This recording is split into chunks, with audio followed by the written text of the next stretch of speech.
कौन हो तुम और यहाँ क्या कर रहे हो? आपके आश्रम में बहुत शांति है मुनिवर। साधना करने के लिए बहुत ही उत्तम स्थान है ये। मैं चाहता हूँ कि मैं भी यहाँ। आप यहाँ साधना करना चाहते हैं, लेकिन इतना भी नहीं जानते कि किसी के आश्रम में प्रवेश करने से पहले उसकी आज्ञा लेनी चाहिए।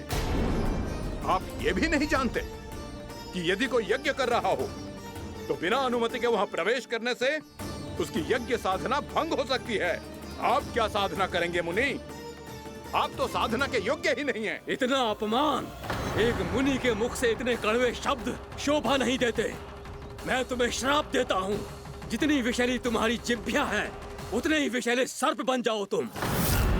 और ऐसा सर्प जो सांस भी ले तो निकट का वातावरण दूषित हो जाए। तुम्हारे इस दुस्साहस के लिए मैं तुम्हें श्राप देता हूँ कि तुम अभी इसी क्षण कौवा बन जाओ, और ऐसा कौवा जो कांव कांव करके अनर्गल प्रलाप करता रहे।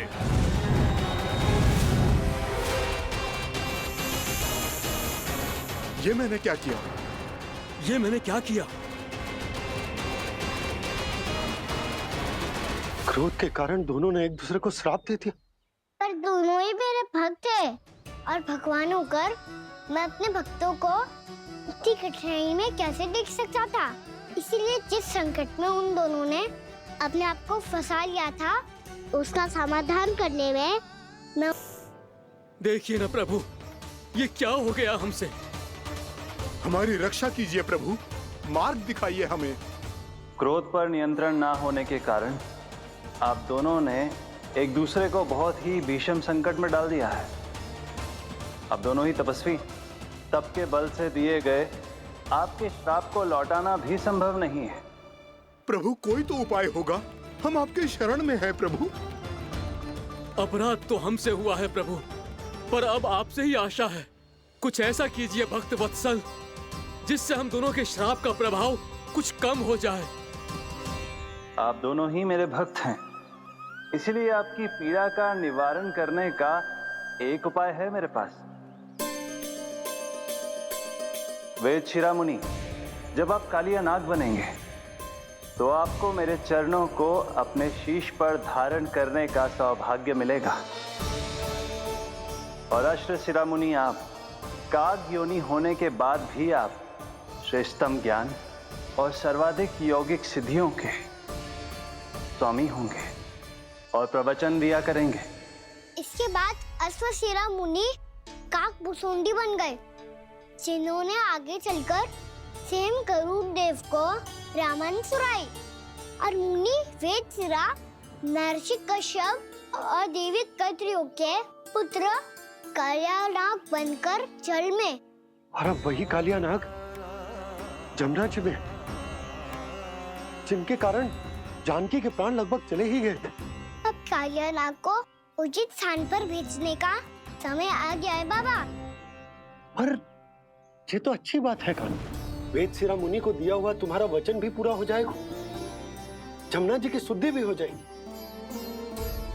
इस सब के बाद भी तुम दुखी क्यों हो? क्योंकि इसके बाद मैया के सामने मेरा रहस्य खुल जाएगा बाबा। उन्हें पता चल जाएगा कि उनका बालक कोई साधारण बालक ना है। भविष्य में जो होने वाला है उसे सबके सामने घटने से रोकना मेरे लिए भी संभव ना होगा। मैया को सब पता चल जाएगा। क्या पता चल जाएगा रे मुझे?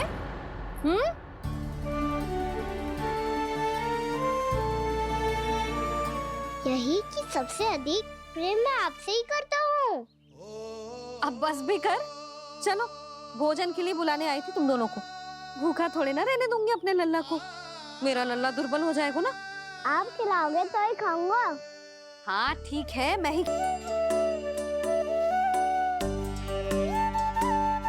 मैया खेलो ना मेरे साथ। मैया सुनो ना,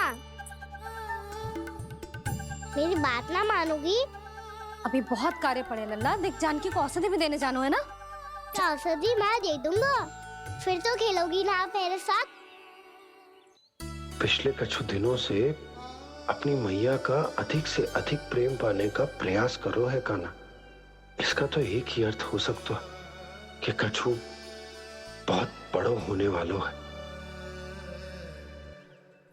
कान्हा रुक जा लल्ला। कान्हा क्यों तंग कर रहा है? मैया को पहन लेना। कान्हा, कान्हा, ये क्या करो तूने?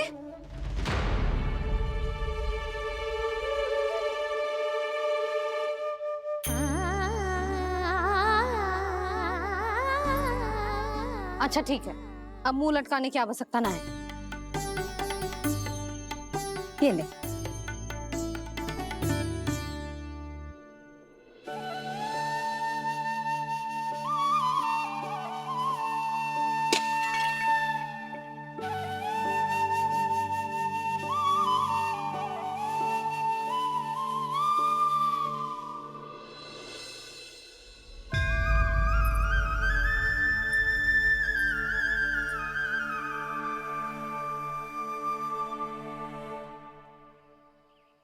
तंग करे मैया को खिजाए, खेले रूठे मनाए, लीला अनोखी करके शरारत, कान्हा दंड भी पाए।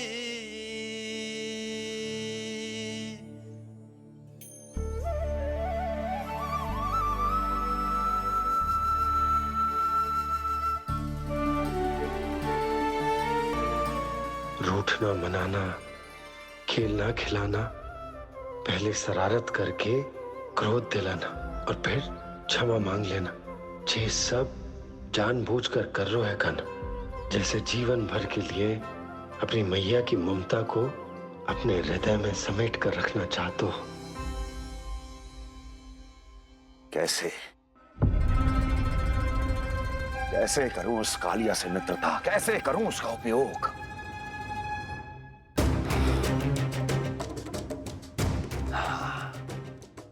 उस पर आक्रमण कर देता हूं और उसे किसी ना किसी तरह से यह विश्वास दिला देता हूं कि यह आक्रमण उस विष्णु अवतार ने किया है। फिर वो क्रोध में आकर सारे वृंदावन वासियों को अपने विष से समाप्त कर देगा। उचित है, ये उचित है। नारायण हरि, नारायण हरि।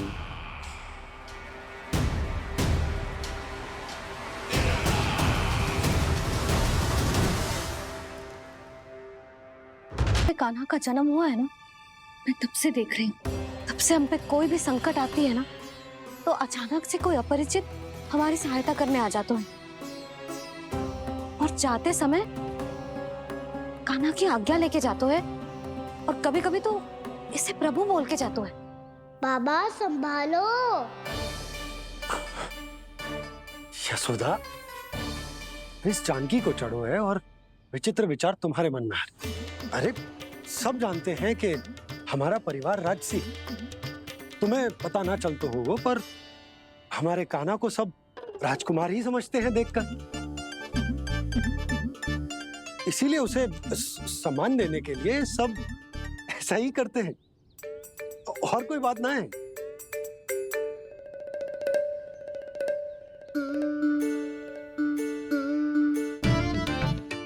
अब जे मेरे लल्ला को ऐसे क्यों घूर रहे हैं? बुरी दृष्टि लगाएंगे क्या? वैद्यराज जी, आपके सहायक तो गए, अब आप यहाँ क्यों?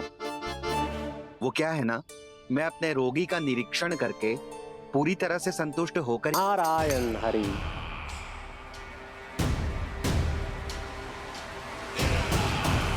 प्रणाम देवर्षि। किस योजना में कितना लाभ है और कितनी हानि, यह आंकलन करते करते थक गए होंगे मथुरा नरेश। देवर्षि, आज मेरा ध्यान कैसे आ गया आपको? आप तो सदैव ही मेरे ध्यान में रहते हैं महाराज कंस। सत्य तो यह है कि मथुरा में जो भी हो रहा है मुझसे छिपा हुआ नहीं है। मैं जानता हूं कि आप किसी भी असुर को वृंदावन क्यों ना भेजें, और वो असुर कितना भी शक्तिशाली क्यों ना हो, कृष्ण का सामना नहीं कर पाता। या तो पराजय स्वीकार करके आपके पास लौट आता है या तो फिर वीर गति को प्राप्त हो जाता है।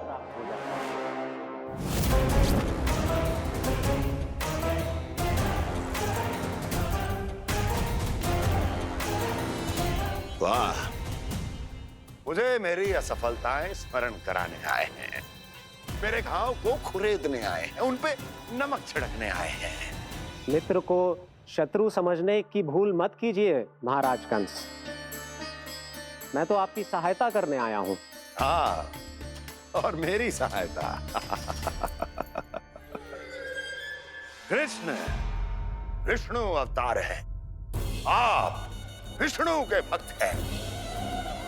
मैं हूं विष्णु द्रोही, फिर भी तो आपके आराध्य को हानि पहुंचाना चाहता है, उसकी सहायता करना चाहते हैं आप। क्या आप निश्चित रूप से कह सकते हैं कि आप ब्रह्मांड के सभी नियमों को अच्छी तरह समझते हैं? अवश्य। आपके लिए बस इतना ही जानना पर्याप्त होगा कि मैं जो कुछ भी कर रहा हूं उसके लिए मेरे व्यक्तिगत कारण हैं। मैं तो बस आपके हित में पिछली बार की तरह एक सुझाव लेके आया था, पर यदि आप मेरा सुझाव सुनना भी नहीं चाहते तो आपकी इच्छा। नारायण हरि, नारायण हरि। कारण चाहे जो हो, इनके पिछले सुझाव के कारण ही आज मेरे शत्रुओं की संख्या कम है, अन्यथा मैं देवकी के अन्य पुत्रों को भी जीवित छोड़ देता और आज वो सब अपने भाई के साथ मिलकर उसकी शक्ति को अनेक गुणा बढ़ा देते। ठहरिए देव ऋषि,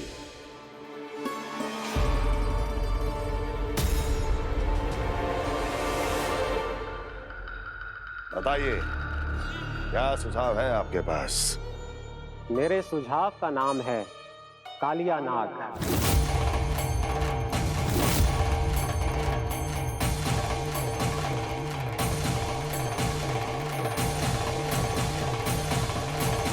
उसके विषय में मैं जानता हूं देवर्षि।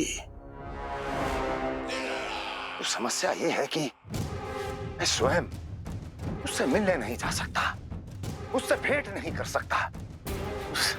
उस कृष्ण की हत्या के लिए उसको वृंदावन जाने के लिए तैयार नहीं कर सकता। तो मत जाइए उसके सामने और ना उसे भेजिए कृष्ण के सामने। हर बार आप किसी न किसी असुर को अपने शत्रु के क्षेत्र में भेजते हैं, जहां शत्रु उसका सामना करने के लिए पूरी तरह से तैयार होता है और आपका असुर मारा जाता है। इस बार शत्रु को युद्ध स्थल चुनने का अवसर मत दीजिए महाराज। इस बार योजना का जाल ऐसे बुनिए कि कृष्ण स्वयं उसके पास जाने के लिए विवश हो जाए। कालिया नाग स्वयं काल है, मृत्यु का दूसरा नाम है। उसके विष का उपयोग अपने लाभ के लिए कीजिए महाराज। वैसे कालिया के विष की अधिकता का अनुमान तो होगा ही आपको।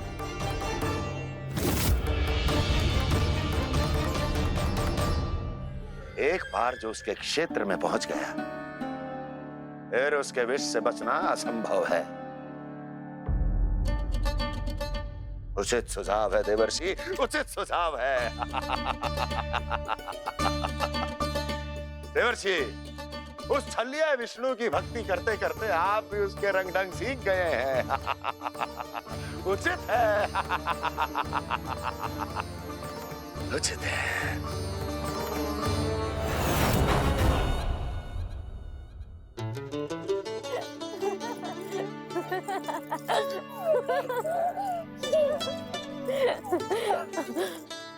बस बस, बहुत आनंद ले लियो लला।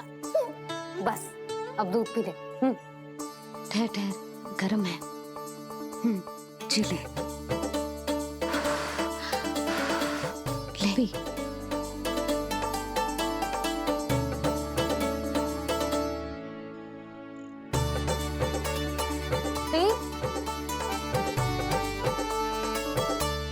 मैं ना होती तो ना जाने क्या होता तेरा। अपने आप दूध भी ना पी सकते है, भावला कहीं का। आपकी इस प्रेम के लिए तो मैं धरती पे आया हूँ मैया। मैं भी यही सोच रहा हूँ यशोदा कि तुम ना होती तो मेरा क्या होता। इसी बात पे थोड़ा दूध और कजू खाने को दे दो, अरे मैं तो भूल ही गई। तनिक ठहर जाओ जी, जे दूध पी लेना तो आपके लिए भी कछु ले आती हूँ।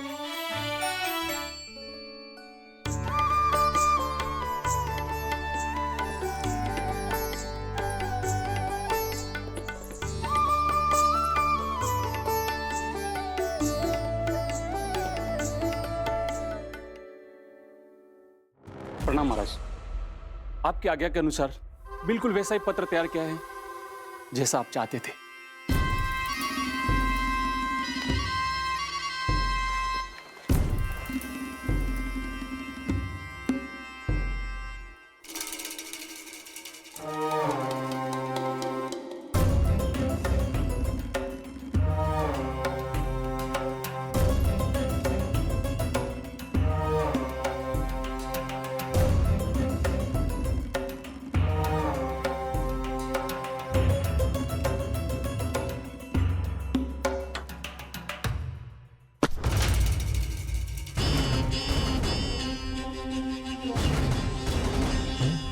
कृष्ण जन्म से लेकर आज तक ये मेरी सबसे महत्वपूर्ण योजना है। इसका सफल होना निश्चित है दूत, किंतु केवल वही करना जैसा मैंने कहा है। जाओ।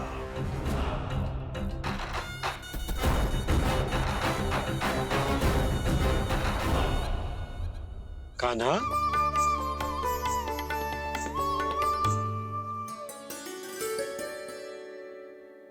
क्या होगा? बाबा मैं चाहता हूँ कि मैया की स्वमता क्रिस्टल फ्रेम की वर्षा मुझ पे सरते ऐसे होते रहे। वो तो होती रहेगी लल्ला। अपने लल्ला के लिए किसी मैया का प्रेम कभी कम हो सकता है भला? नंदराज, वो मथुरा से एक दूत आयो है महाराज कंस का राजपत्र लेके।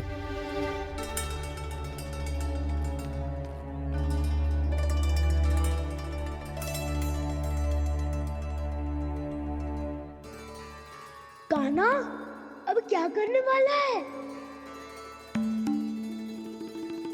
तेरे बाबा कहाँ गए? हाँ? कंस मामा का खेल आरंभ हो गया है, पर मैया वो सब सुनेगी तो व्यर्थी चिंतित हो जाएगी। बस थोड़ा बाहर गया मैया, कछु खाइए से। बाहर इस समय? मैया क्या होगा? मैया देखो ना, पीठ पे कछु हो रहा है। मेरा हाथ ना पकड़ो, आप करो ना। यहाँ?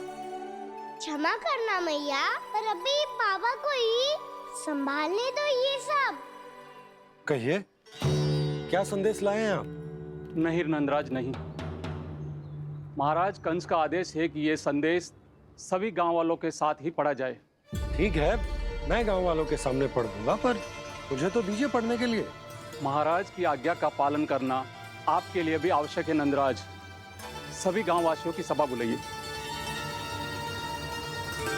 बंसी, सभी गांव वालों की सभा बुलाओ।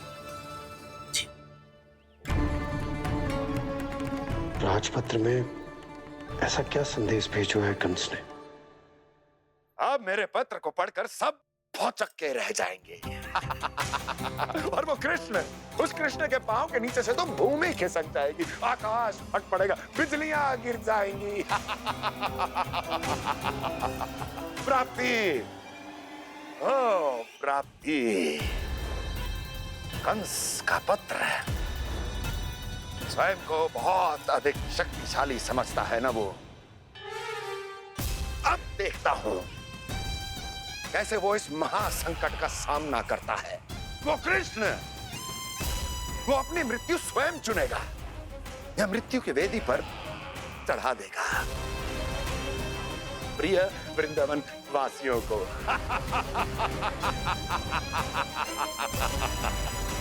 अब आएगा आनंद प्राप्ति, अब आएगा आनंद।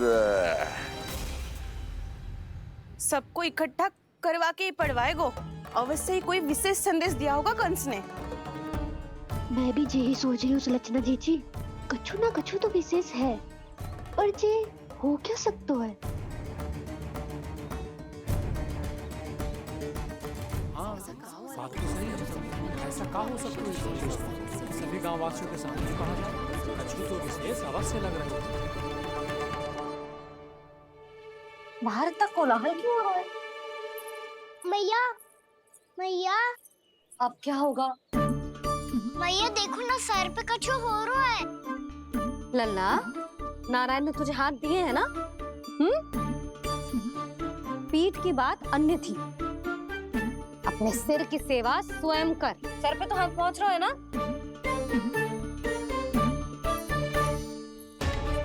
मैया सुनो ना, मैया देखो ना, तीव्र कर कछु हो रहा है। मैया देखो ना, तीव्र कछु हो रहा है।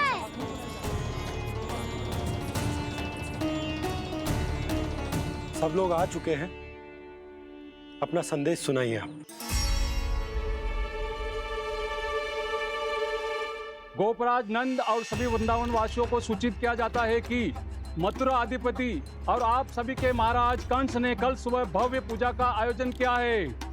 इसके लिए राज्य को वृंदावन के क्षेत्र के निकट यमुना नदी के मध्य में खिलने वाले 1 कोटि कमल के पुष्पों की आवश्यकता है। इसीलिए आप सभी को यह आदेश दिया जाता है कि ये सभी कमल के पुष्प प्रथम पहर से पहले राजसभा में पहुंचा दिए जाए। इतने सारे पुष्प वो भी प्रथम पहर से पहले कैसे हो सकते हैं?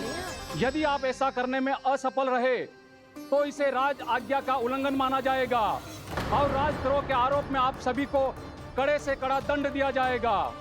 स्मरण रहे, यदि कल की पूजा में इन 1 कोटि कमल के पुष्पों का ना पहुंचने के कारण कोई व्यवधान आया तो समस्त वृंदावन वासियों को दोषी माना जाएगा और पूरे गांव को निवासियों सहित धूल में मिला दिया जाएगा। कल प्रथम पहर तक का ही समय है आप सबके पास।